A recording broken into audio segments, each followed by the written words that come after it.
Hello everyone and welcome back to the life and suffering of Sir Brante. So in the last episode, we finally made our presence known to everyone that we were here and we were going to be investigating people, kicking ass, taking names. Hopefully not doing that because I'm not that strong in this particular playthrough. But yeah, we just wanted to go ahead and let everyone know that we are here and we have some inquisitioning to do. So let's go ahead and pick up where we left off at the Sacred Conclave. Let's see, yeah. The order is strengthening. And our reputation has went up slightly. I am curious on how this is going to work out because, again, this is going to be kind of odd since we can't necessarily, we can't be an heir or anything like that. Even though I guess maybe there's a way that you could possibly do that. I'm not sure. But yeah, we'll see how certain things go. And of course, in the year 1138, the clergy re-elected Cassius as the Patriarch of Magra. That would have been really weird if I kept that name.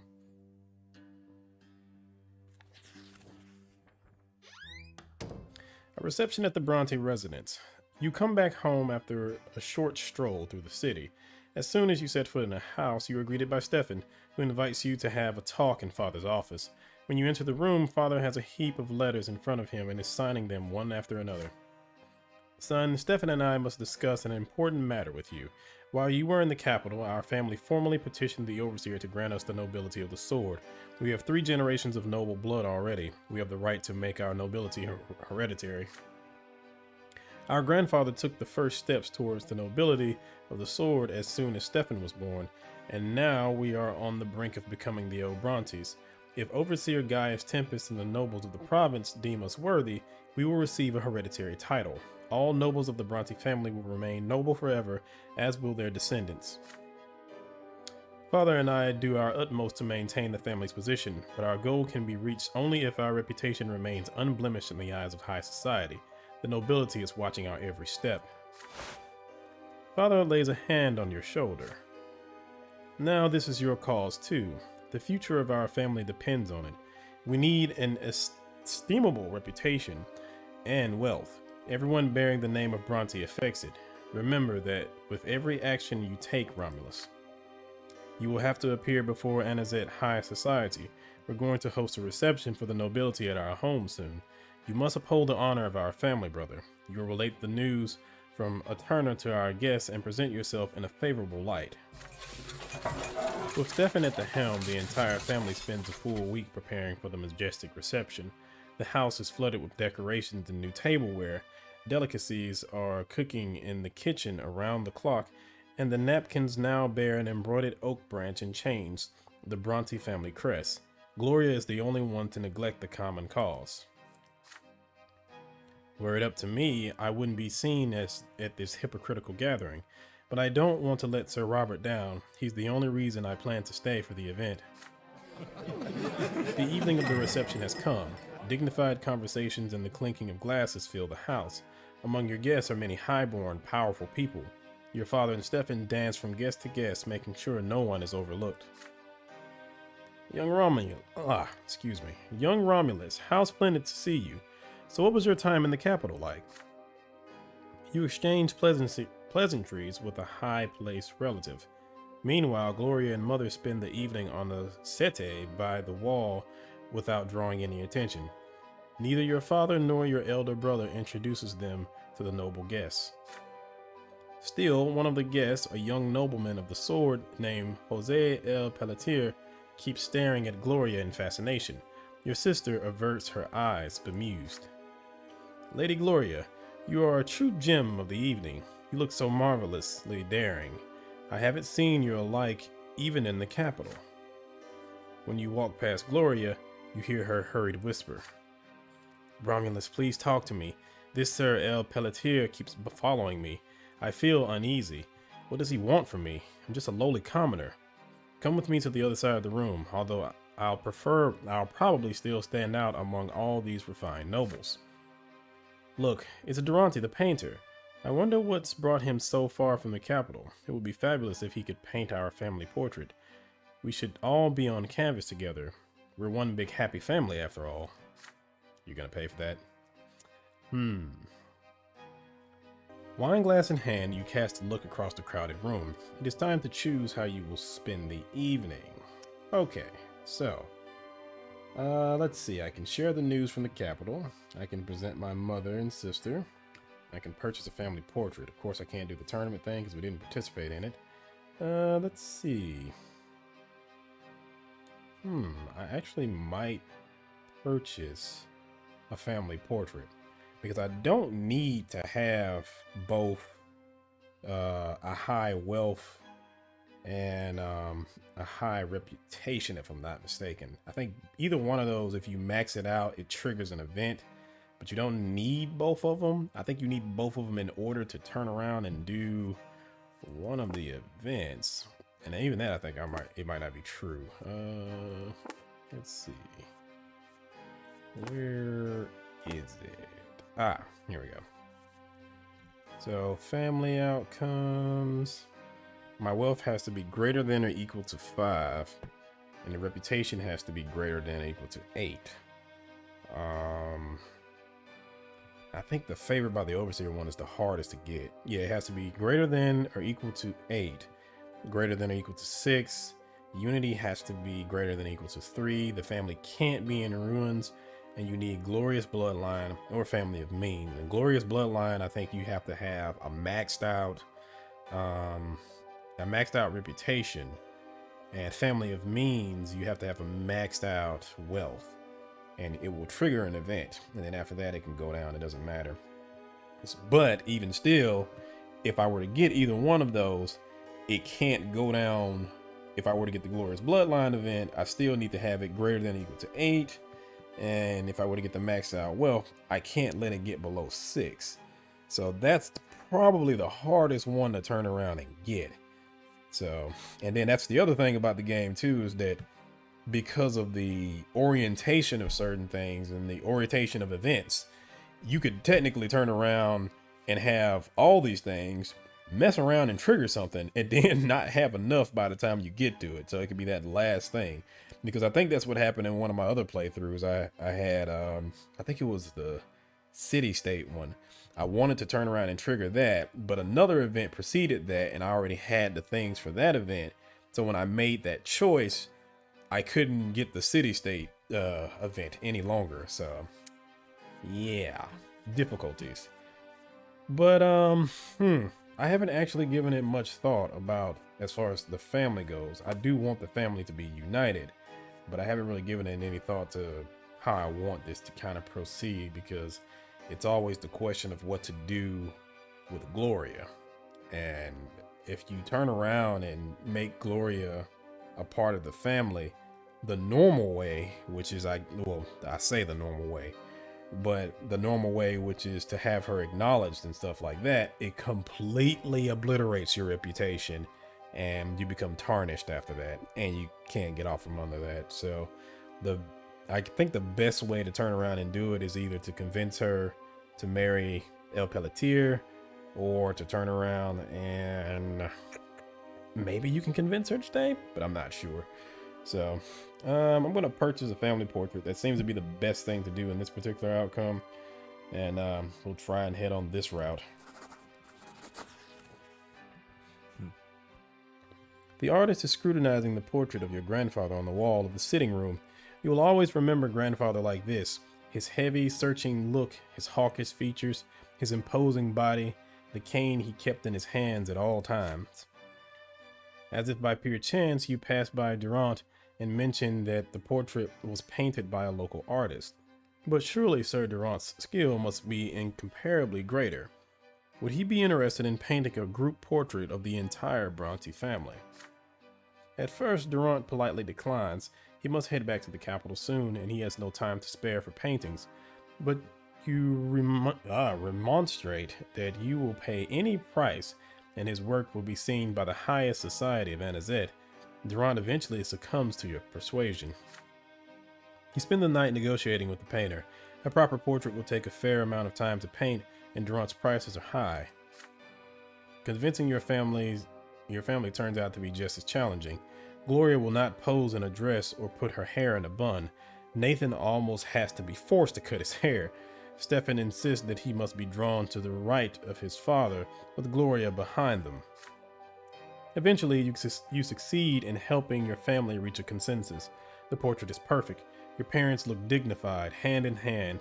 Stefan stands proudly to their right. You, in your best attire, are to the left of them. Gloria brings some life to the painting with her unruly hair and daring outfit. Even Nathan seems to belong there. The portrait is proudly displayed above the fireplace in the sitting room. No one else in Magra has a portrait by Brante himself. This will emphasize our position. For once, Gloria agrees with her elder brother. At least on this canvas, we're all one family, whatever our state may be. Alright, so our family is at peace right now, but I need to get it into harmony. What is this event? I know it's bad, whatever it is, but yeah. Okay, reputation is now at a 4. We're in a modest position, but we need to get that higher as much as possible. And we have moderate means. We also need to get that higher because it needs to be at a... it needs to be greater than or equal to 5, so I need to try and get that up as soon as possible. So, we'll have other opportunities, I hope. Alright, my manipulation went up a little bit. My silver tongue is now a thing is with the eloquence, so I need to try and get these 2 stats up. Because it always seems like, or at least from what I can remember in my last playthrough, that even though there are typically 2 stats that correspond to each particular route, it also seems like there's this third stat that always kind of helps to have it. Whereas, because I think like with the Inquisitor one, it's either manipulation or it's the dueling one. But there are a couple events that pop up where it's kind of good to have that. So I want to have at least 13 in this, because I've seen a few events where having at least a 13 and stuff would actually help. So keep it as a pretty nice middle ground. So we'll see though. Again, I'm trying to balance the stats. A rock in a hard place. The Brante home has been uneasy for several months now, with father traveling all over the province for his judicial duties. The animosity between Stefan and Gloria has grown into a full-blown feud. Your elder brother tries to use his position as the heir to keep his sister in check and make her behave in accordance with her estate. Gloria repudiates his authority. Their fights rock the house on a daily basis. Eventually, after returning from his latest trip, father gathers Stefan and Gloria, Nathan and you in his office.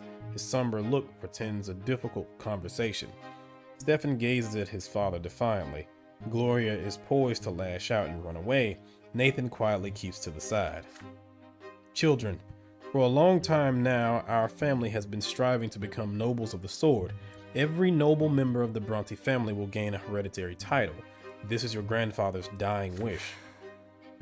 Gloria sighs loudly. Then why am I here, Sir Robert? She's right. This is a Brante matter. Wait until I finish, Stefan. I am still the head of this household. If you are truly so concerned about our honor, show your father some respect. It can't be helped. Not all of us are noble, but now we must be united as never before. We must work together to protect the reputation and the wealth of this family. But you, Stefan, perpetually humiliate Gloria. Father, all I'm trying to do is put her in her place. You know perfectly well the consequences of any attention Gloria might attract. Our every step is being observed. The nobles will make pariahs of our family for all eternity if they remember Gloria's filthy origins and your reckless marriage to Lydia. I would have hit him so hard. Father turns red in the face, but with considerable effort he remains composed. That is so. Our grandfather did everything in his power to remedy your mistakes. Please, Father, don't repeat them. Gloria speaks up. I'm just trying to live, Sir Robert, but Stefan wants to lock me in a cage so nobody will ever lay eyes on me. That's not it at all. You are lowborn, but you don't live by your lot. You do whatever takes your fancy. You're constantly grumbling about the order of things. Did you know, Father, that she defies all prohibitions by continuing to write poetry? As far as you're concerned, anyone who contradicts you is an insurgent. When will you grasp the idea that you may not argue with a nobleman? I am the heir of this family, and my word is your law. Purple with rage, father slams his fist on the table. It is rare to see him so furious, but your elder brother and sister instantly fall silent. Frightened, Nathan shrinks into a corner. Hold your tongues, both of you. Let Romulus speak. He has witnessed your quarrels. He should know best which of you is in the right. I swear. Robert just pisses me off. The entire family pisses me off, but Robert just, ugh. Him and Stefan, they're two different types of shit, but they're still shit. Let me see. I could side with Stefan. That'll get -1 unity and -1 Gloria. Why the hell would I do that? Unless I was forced to. I can defend Gloria. I will get -1 reputation and -1 Stefan Brante. Also, why would I do that? Because, again, that's just bad. But again, forced to do it, I can understand. Let me see. Conditions met. Family greater than or equal to 1. Manipulation greater than or equal to 12. Gloria reputation. Gloria's opinion is greater than or equal to 2. Yeah, it's literally a 2, so I just had barely enough. If I do this, that'll cost -1 wealth. I will get +1 in manipulation and another +1 in eloquence. If I appeal to Nathan, I'll get +1 unity, +1 theology, which would completely max that out. I'll get -1 with Gloria, -1 with Stefan, but I will get +1 with Nathan. That's an interesting one.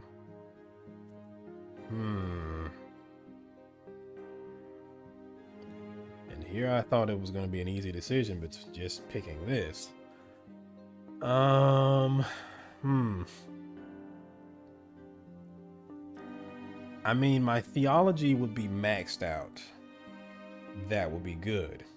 My unity would also be an 8. It's not there.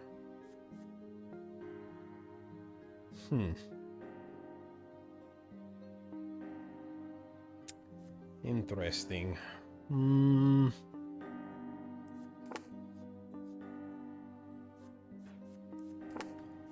Oof, this is tough. Because, I mean, sending Gloria to Valona helps me personally. It puts my manipulation where I want it to be, and it also puts my eloquence even higher. And it doesn't actually negatively affect anyone.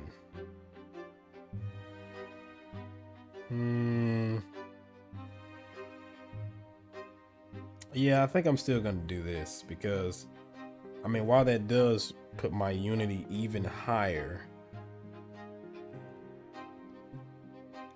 it's just, I don't like the fact that I lose one with Gloria and Stefan.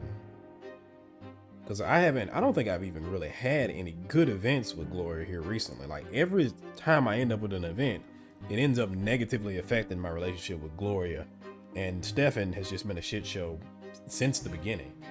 So, and it's probably going to continue to be that way unless there's some miracle event where I manage to get like +15 with Stefan or some shit.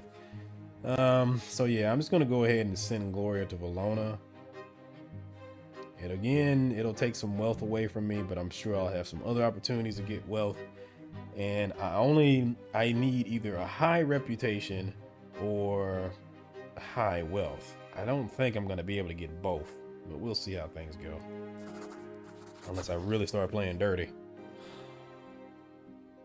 A rock in a hard place. You take a conciliatory tone. You note that the tempers are running too high. Your siblings would benefit from spending some time apart. They need to cool off, then try to settle their differences. From what you hear, the town of Valona in the southern part of the province has an excellent resort with healing springs. What if Gloria took a vacation there for a month to improve her health and have some rest by the sea? Gloria shakes her head hesitantly. Are you trying to get rid of me, Romulus? So I won't be in your way? What am I supposed to do at some twins' forsaken spa? You patiently explain to Gloria that she'll be able to enjoy some reading, find inspiration in contemplating the waves, and ponder on her future. And then, when she comes back, she and Stefan will calmly discuss their issues. Finally, Gloria gives in. A trip to Valona will be costly. I'd like to know who will pay for it. Speaking first and foremost to your father, you argue that peace in the family is worth any expense. The two of you should indeed spend some time away from each other. Let it be as you suggested, Romulus. Gloria, start packing. Stefan, please send a note to Valona and hire a carriage for your sister. Gloria reluctantly heads off to the coast. This trip forces the family to spend a hefty sum, but without the constant bickering of your brother and sister, the tensions at home quickly dissolves. With no need to keep an eye on Gloria, Stefan devotes himself to Anizet's social life. Gloria returns surprisingly serene. After a month in Valona, her temper has mellowed for a time. She is engrossed in her own affairs and does not draw her brother's ire. Alright. So we are in poverty. My manipulation has went up to clever now, and I am an inspired speaker. Yeah, now if I can get some money, that'd be great.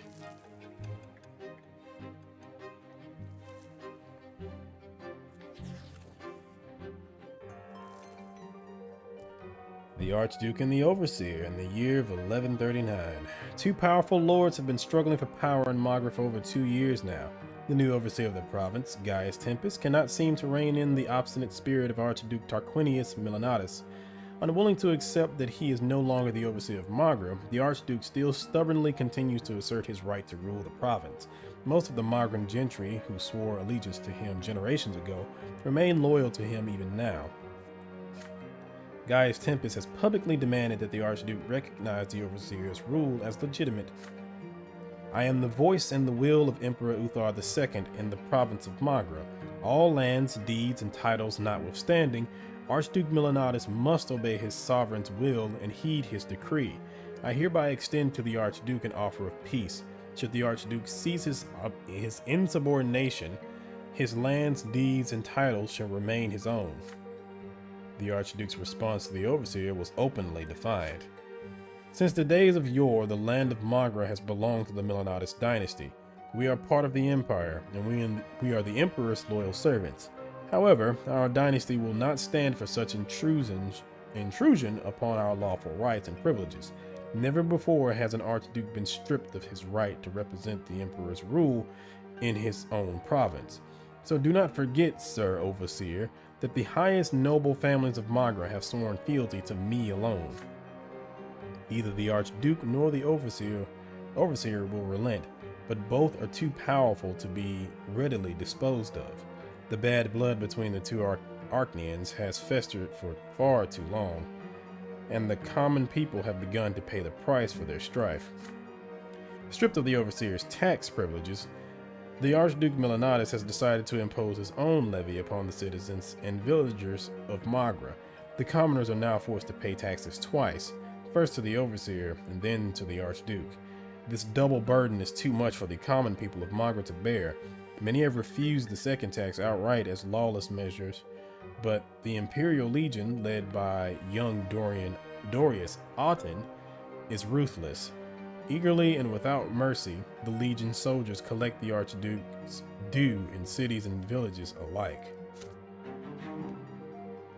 You know, I feel like if that was actually a thing, discontent would be just, it would just be completely out of control. But maybe wealth is a little bit more than I am giving it credit for. A gift for the family. The last year has been an ordeal for your family. The pains taken to be ennobled by the sword, the close attention of the city aristocracy, the squabbles between Stefan and Gloria. Tonight, your preoccupied father has gathered the entire family around a table in the backyard. The sun has almost set and there is a soft breeze. But instead of a meal in the open air, you are going to attend a family meeting. In the middle of the table, you see an open gilded box. It is full of jewels. Archduke Milanatus himself has bestowed this gift upon us. It is a surprise indeed. I thought you all had a right to know. Father unfolds a letter lying beside the box. Sir Robert Bronte, I bestow this precious box upon you and your family as a symbol of the care with which I treat the people of my province. Pray accept this gift, and remember with whom the loyalty of the true nobles of Magra lies. Archduke of Magra, Tarquinius of the Milenatus. Family stares in amazement at the jewel sparkling in the last rays of sunshine. It's worth quite a fortune, but the Archduke is fully aware that I am on the side of Prefecto Born and Overseer Gaius Tempest. Could he really expect our loyalty to be bought so brazenly? On the other hand, the Archduke is not demanding anything of us, and our family has borne a lot of expenses recently. Father, no one is forcing you to side with Milenatus. Who are we in comparison to the Archduke anyway? We must not anger him by refusing this gift. The jewels are certainly welcome. They are worthy of being shared with the best families of Anazet. They will pave our way to the nobility of the sword. Mother shakes her head glumly. Oh, Robert, I have a feeling this gift bodes ill. It may be an impertinence on my part, but I do not want our families to be indebted to the Archduke. Certainly not. Accepting gifts from Milenatus, he's infamous for oppressing the commoners and robbing villages blind with his taxes. This isn't your decision, Gloria. It's a matter of our family's honor and reputation. Please don't start bickering again. Let Romulus say what he thinks we should do with this gift. Ah yes, it always comes down to me. Oh great, I can't do anything but sell the jewels. Which is probably what I was going to end up doing anyway. You are the center of attention now. Your vote will be the deciding factor. So I can't do that because I don't have a good relationship with Stefan Brante. That would have helped a lot. And I can't decline it because I don't have a good relationship with Robert. Wonderful.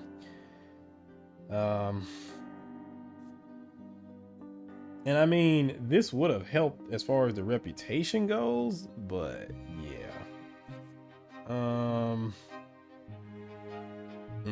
Yeah, this would have been nice to have that unity from the last one. But I mean, this does help the wealth, so yeah. You speak. You insist that the Archduke's jewels should not be declined, but they must not be given away either. Your family treasury needs an infusion of cash. The family wealth is as important in the eyes of society as its noble reputation. I don't know, Romulus. Money comes and goes, but our family honor is here to stay. You object, reminding him that in your own lifetime, the family has already fallen out of favor and risen again. For the nobles, a family reputation is just another form of currency. Is there truly nothing more important than money and reputation? Archduke Milenatus is a villain like no other. Our family ought to stay away from him. Simmer down, Gloria. I agree with Romulus. Let it be so. I'll send a note to the Archdukes expressing our humblest gratitude, but I'll also point out that I don't mean to change sides. I still serve my prefect and my overseer. In the meantime, Romulus will see to the family's coffers. You promptly take the precious box and go inside to start taking an inventory of the jewels. Mother, Gloria, and Nathan follow you with forlorn looks. You sell the jewels and easily amass a considerable sum. Your efforts have now ensured that the family treasury will not run short anytime soon. Alright, so we're back at disagreements. I need to get that up. And our wealth is now at moderate means. So, again, to take a look at this.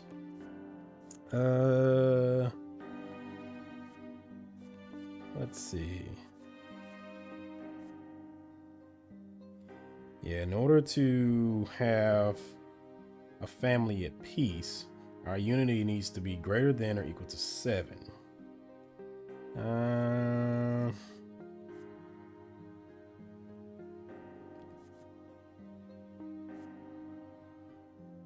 have to unite the family. Where is unite the family?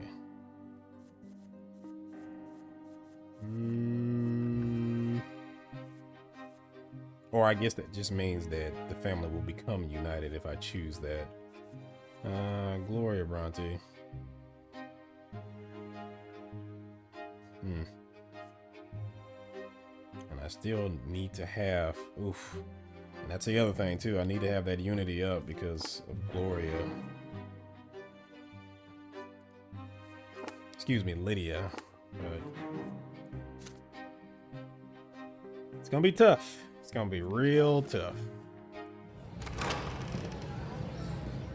The Lotari Society. Oh, I don't give a shit about them this time around. Another winter has come to Magra. It has been almost a year since you returned home. The Order has gradually been gaining power and influence in Anazet. The Inquisition ward is no longer as deserted as it once was. It is now filled with the hushed voices of young inquisitors and the heavy echoing footfalls of the champions of the faith. You and Jean are only assigned cases of low importance. Inquisitor Ulrich has taken it upon himself to investigate all cases related to Patriarch Cassius personally. Rarely, if ever, does Ulrich ask the two of you for assistance, but today of all days, unexpectedly, he has requested a word with you.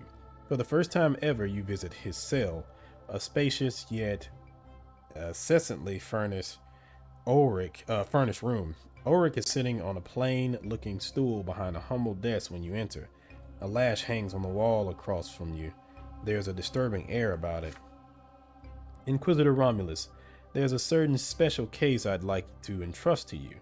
There is a society that exists in Anazet. They study the culture of the Lotari, an ancient civilization that is long extinct. This is a society only for nobles. Most of its members are young and carefree. You come from a noble family. You know their manner and their etiquette, which is why you will be going there. By the will of the twins, the parents of one such carefree young nobleman have found a book in his possession, an odd book indeed, and they brought it here. He points at the book lying on the desk in front of him. The front of the metal-bound tome bears an engraving, Vetus of the Lotari people, a translation by Master Newman, professor of the Imperial College. Upon his family's insistence, this noble, a young man by the name of Arnaud L. Rancourt, paid us a visit. He claimed he had done nothing wrong and insisted that the society meetings are just like any other noble party. The only unusual thing about them is their theme. They read the poetry of an extinct civilization. They wear peculiar clothing. They hide their faces behind masks of gold, the same color as the skin of the Lotari. But he let it slip that a certain mystery about to take place. He let it slip that a certain mystery is about to take place at their next gathering. His explanation was quite incomprehensible, but the young L. Rancourt was very excited indeed. I convinced him to donate his invitation en masse to us. His code name is IL. This society has not gained much popularity just yet, but they must have a patron of considerable influence. What if Patriarch Cassius is the one behind it? This society is what we have been warned about. One way or another, we must arrest the heretics and make Cassius pay for allowing such a sect to exist. Your mission is to find out what they're up to. You must act quickly before they learn that we have El Rancourt. My squad of champions of faith will follow you. They will assist you in rounding up the apostates. You nod. At last, you finally have an important case to investigate. You recall the history books you read and studied long ago. The Lotari were an old civilization, an ancient race of magic wielders who worshipped false gods and even enjoyed a brief alliance with the Empire. Around 200 years ago, the Lotari disappeared from the face of the world, just like all the other lesser civilizations. So either they were wiped out, or they ended up like the Dwemer. Okay. Father Ulrich presents you with a gilded mask. The society meetings place is a noble mansion on the outskirts of Anazet. As you ride a carriage to the Lotari Society, you lean back on the cushions and close your eyes. What do you know of this dead civilization? The most important thing you can remember is that the Lotari believed that true existence was the product of their own will. They thought the world around them was an illusion, a dream of their own making. You cannot help but wince at the thought. The world was created by the will of the twins, not the will of mortal creatures. No wonder they rid the world of the Lotari. The carriage stops. You meet with a small squad of the champions of the faith in an alley near the mansion. The squad is led by one Captain David Agaronum, a grizzled, muscled swordsman hailing from Archnia. His naturally grim face is made even more hideous by a number of battle scars. Jesus Christ, this man looks like he can take out just about anybody. And he has a hand of the kingpin. Good evening, Inquisitor Brante. We'll be right nearby. Give us a sign and we'll come to your aid. The mansion is large but inconspicuous. You see noble carriages in the courtyard, many more than you had expected. The gatekeepers bow and open the gate as soon as they see you. It seems the mask is enough to convince them you belong inside. You are ushered into a dressing room of sorts. A change of clothes already awaits you inside. It is unlike any garment you have ever seen. A square of flowing, sparkling cloth with clasps and cords to keep it in place. The servants help you into a bizarre garb. You cannot help but feel rather silly and uneasy dressed like this, but on your chest, behind the costume, rests the symbol of the twins, filling you with strength. The champions of faith await you nearby, ready to come to your aid. You can do this. Next, a large hall. The windows are covered in black cloth to keep prying eyes away. What seems at first to be a strange performance is playing out before your very eyes. You hear droning, unfamiliar music coming seemingly from nowhere. People fill the hall dressed in flowing robes and delicate gilded masks with narrow slits for eyes. The people stand and move unexpectedly close to one another, their hands on each other's shoulders as they talk. You approach one of the groups, hoping to overhear the subject of their conversation, and almost recoil when several arms reach out at once, attempting to grasp you tenderly by the shoulder. Steeling yourself, you put a hand on another person's forearm. You do not remember the last time you allow yourself to touch another human being. The masked people seem friendly and genial. No one appears surprised by your insecurity. They continue their conversations as they accept you into their circle. Their conversations are also quite out of the ordinary. You hear unfamiliar names that could belong to legendary heroes of the Lotari or people here who have taken them as secret identities. You hear references to books you do not know and the emotions these people felt while reading them. You listen as though in a dream. You hear several voices singing in a distant corner of the room. There are no lyrics to the song. Each voice maintains its own note. Together they form a tender, softly aching melody. The circle of people next to yours begins to move in a strange, slow dance. Their movements are unlike any dance you know. Their entwined arms become an embrace, and that embrace then becomes intertwined arms yet again. You see golden faces moving all around, and you suddenly realize with perfect clarity that you are part of this dance too. You are one of them, one with them. You are more than you ever have been before. It is so alluring. It is true greatness. It is power. Limitless, endless power. Your back is perfectly straight now, your head held high, as though you have actually glimpsed another world through other eyes during the short time you have spent here. What other eyes? The eyes of a noble? The eyes of the Lotari? The entire world is but the dream of the Lotari. Oh boy.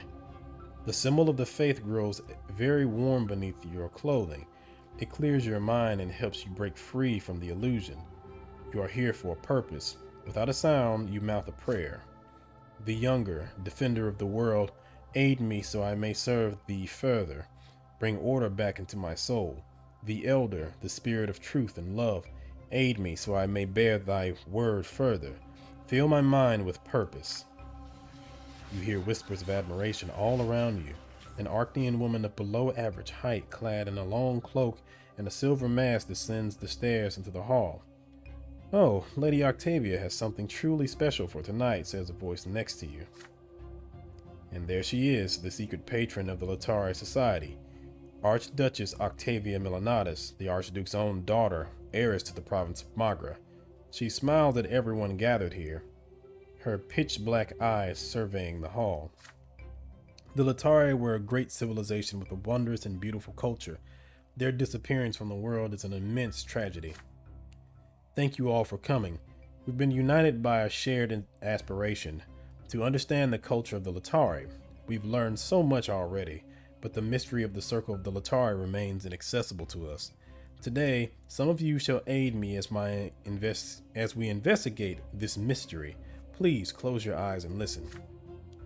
The time is coming when what must be said. When the thought becomes the word, when the word becomes the world, thus spake the Lotari. And at this hour we have come together to form this circle, to make our thoughts reality. The Lotari made us with the word, and with ourselves we shall make the world. Thus spake the Lotari. Wait, that's intentional. Only that which is unchanging exists. Only that which is real is eternal. Motion is death. All that changes is an illusion that makes naught of aught. Thus spake the Lotari. Only one thing is in this world is unchanging, the Lotari. The Lotari is the world, for it is all that is real.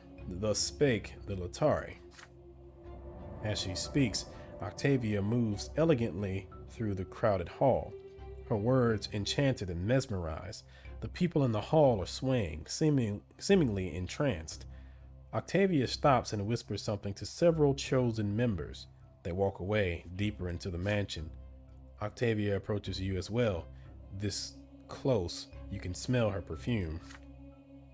Come with us too, IL. The long hallway ends in a dark room. Octavia is the last to enter. Enter the circle, O chosen ones, and join hands. Direct your thoughts and feelings towards the circle's center, towards me. Become one with me. Become one inside the circle. Become Lotari. One of the people in the circle begins a droning melody. Others join in the song. Candles burn. There are strange ritualistic symbols inscribed on the floor. You look at them closer. They depict colorful, intertwined dragons. The long, thin knife appears in Octavia's hand. The gods are merciful to us, the Lotari, their chosen kin. They granted us the sacred laws. The one true faith resides therein. We, Lotari, were thus the first creations of immortal gods. The moon sees all it comes across, yet none are equal to our cause. Death is our enemy no more, eternal foe of mortal life. Should it come closer than before, then neither run to it nor hide. The tempo increases, the song becoming disjointed, chaotic, yet somehow orderly and right. The sacred symbols under your costume feel so hot it burns your flesh. Something is happening, and it is offensive in the eyes of the twins. So heed the law of Lotari, one older than the very sky. He who wakes shall prosper, he who sleeps shall die. As she speaks these final words, Octavia Milanatis discards her cloak. She is naked, her beautiful body completely uncovered. The song reaches its climax. Those standing in the circle sway from side to side, their eyes rolled back. They are lost in a trance. Octavia holds the knife to her wrist.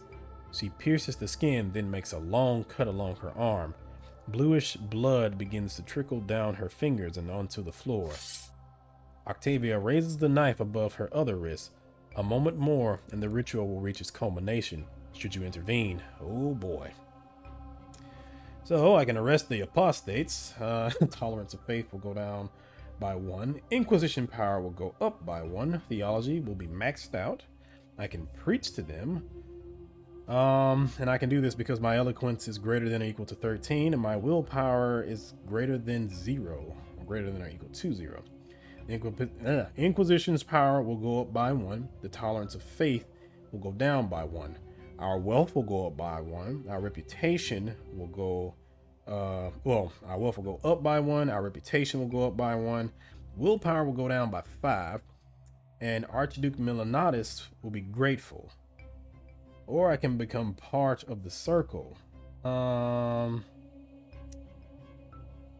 will have the Lotari ritual destiny.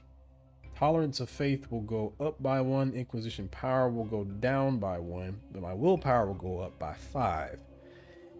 Interesting. There was not this much stuff with the Lotari in the other playthroughs. It was just kind of like this thing that you just had to deal with.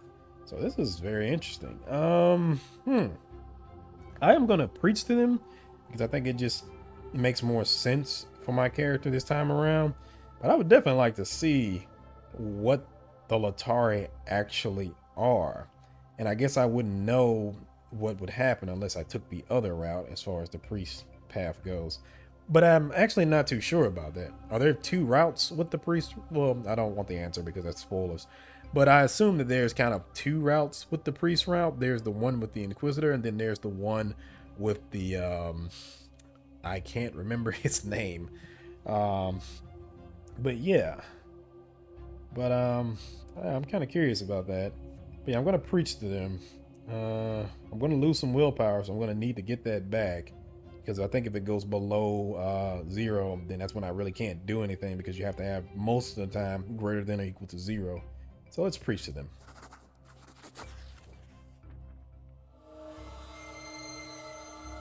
You clutch at a thin silver slab with a prayer to the elder etched into the metal. Twins, grant me the power of healing. You break free of the circle and step towards Octavia Milanatis, white light emanating from your hands. As the slab dissolves in the silvery glow, the wounds on Octavia's blood flash white. Slowly, they begin to knit. The song stops and dies. The people are startled, as though awakened from a dream. They look at you in confusion, astonished. Octavia is at a loss for words. Also, I just want to point out, too, that means in the other playthroughs, no wonder the reason why you couldn't do anything about Octavia, because she was screwed from the get-go.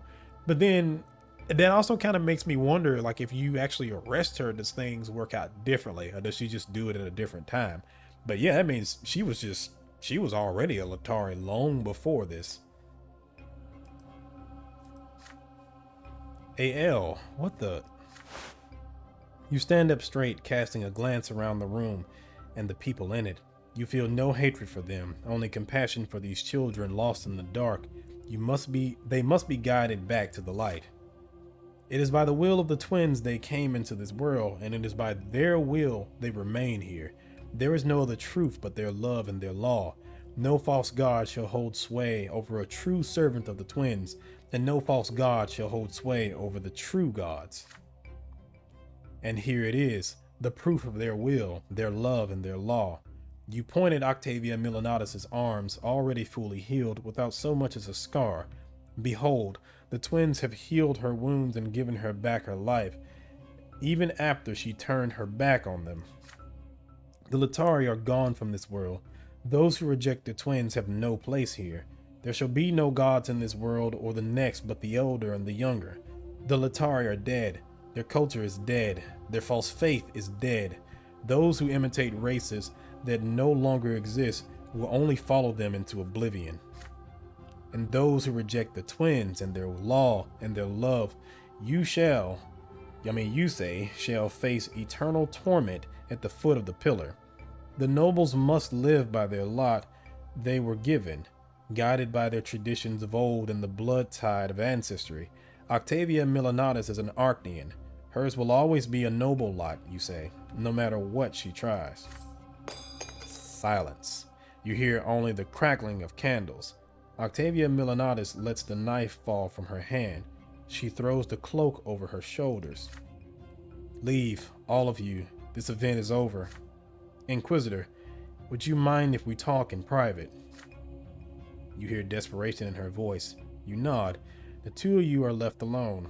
Octavia tries her best to maintain an air of composure, yet she is clearly dismayed. Tell me, Father, if the twins are law and love, then why is their law so harsh? Why does it have no place for kindness or warmth? I cannot bear to live by my lot. The noble traditions leave me no freedom, no air to breathe. I am suffering, but the twins' law denies me the very right to suffer. What should I do? You see a plea in the depths of Octavia's pitch-black eyes. She's lost her way. She has questions, and it falls upon you to answer them. Such is your lot. You tell her that the love of the twins is like our parents' love for us. They raise us and punish us. They warn us of mistakes and guide us to the right path, but they know much more than we do. Rebelling against the will and law of the twins is also like defying the will of our fathers and guidance of our mothers. You offer Octavia Milanatis your guidance. The two of you share a lengthy conversation about her father. You lend an ear to her laments, ask questions in return, and patiently witness her tears. You explain to her how she ought to behave. You tell her how to fulfill the duties of the noble lot. You describe her role and purpose in the world, the nature of the blood tide, and the Archnean people. It is a complex conversation. Octavia is intelligent and unhappy, and her family must bear the grim burden of the legacy of Char Milanatis, which is why she was so tempted to go astray in search of answers. But the answers you give her take root in her heart. She will be able to fulfill the duty of her lot now, and she will finally be able to sense the meaning of her real life. You beg Octavia to tell you the names of the nobles who attended the gathering. Everyone she tempted away from the faith must be returned to the fold. You need her help. She agrees. A while later, you list the names of the members of the Lotari Society to Father Ulrich. You've done well, I must admit. You showed everyone the greatness of the twins, offered guidance to a lost soul. I'm confident Archduke Milanatis will have many questions for Patriarch Cassius now. As for the rest of them, I will guide them back to the faith myself. One by one, many noble dynasties in the city succumbed to Ulrich's pressure and confessed to acts contrary to the faith, but the ritual was prevented. This is the only thing that saves them from ultimate punishment for the crime of apostasy. The Lotari Society quickly becomes the talk of the entire city. How could this have happened in Magra of all places? Many turn to Patriarch Cassius for answers. For the first time in a long while, he has none. Several days later, you receive a letter from none other than Archduke Milanatis. Inquisitor Romulus, I am truly grateful for what you have done. Your guidance has helped my daughter find a path toward accepting herself, her place in the world, and her destiny. Your father must be very proud of you. The Brante family will win glory for ages to come. The Archduke is right. Father is overjoyed when he greets you at home. Through your actions, you have earned the Archduke's personal attention and gratitude. This marks the end of your first year back in Anazet. So Archduke Milanatis is grateful now. The Order is gaining even more power, and we have surveillance of the faith. And we went to moderate means and modest position, so yeah, both of those went up by 1. And my willpower is down to 0 now. So hopefully the next event I can get some willpower going.